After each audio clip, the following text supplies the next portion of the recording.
Okay, have you got some cash lazing in the bank? Here's the deal, the bank is making money off your money, but there's a way to get your money to also make money. It's called investing. Just think of it as your money-making little baby monies. So, when it comes to investing, one thing is key. Time. Seriously, the earlier you start, the easier it is to stack your coins and let them grow. One hack I've personally experienced, whether it's in a pension or savings account, is that the hardest part is reaching £100,000. But once you hit it, the power of compound interest becomes supercharged, as getting to £200,000 feels about 25% faster. If this example shows how the earlier a person takes advantage of compound interest, the more time that money has to grow. Here's the breakdown. Investor 1 starts at age 25, sets aside $5,000 a year for 10 years in a row. No more investments after age 34. At age 65, the total amount is $787,180. Investor 2 starts at age 35, invests $5,000 each year for 30 years in a row until reaching age 65. At age 65, the total amount is $611,730. But let's not sugarcoat it. Investing can feel like entering a boss-level fight without reading the manual. So, here's your guide to get started and level up. Step 1. What is investing? Investing is basically like sending your money to the gym so it can bulk up over time. Instead of chilling in a savings account where it earns barely enough for a coffee, your money starts working harder through stocks, funds, or other assets. Think of it like planting seeds. You water them, aka invest regularly. Give them time and one day you've got a whole tree full of fruit. The key here, start now, even if it's small. Step 2. Time equals your superpower. Here's the T. Time is the MVP of investing. Imagine you invest £100 a month in stocks and shares with a 10% annual growth starting at 20 years old. By the time you hit 60, that could grow to almost £1 million, all thanks to a little magic trick called compound interest.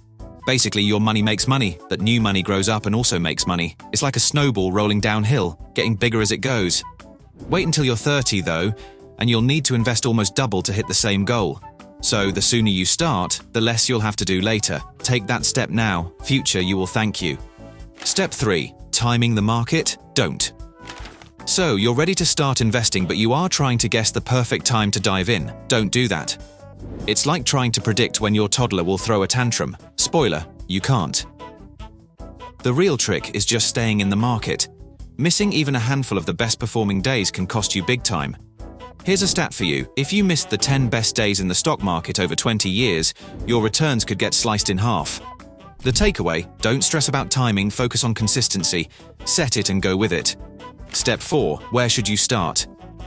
So, if you're actually looking to start investing, do your research first. But if you're new and care for my penny worth, start with index funds or ETFs. These are like pre-made playlists, but for investments. An S&P 500 index fund, for example, spreads your money across 500 of the biggest companies in the US. And what does this mean for you? Well, less risk, more chill time. Step 5. Diversification.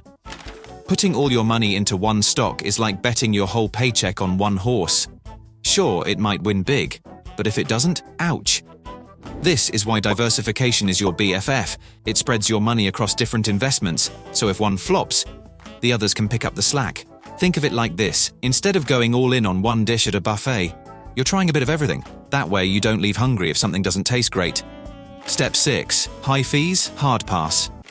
Here's where you need to be sharp. Fees.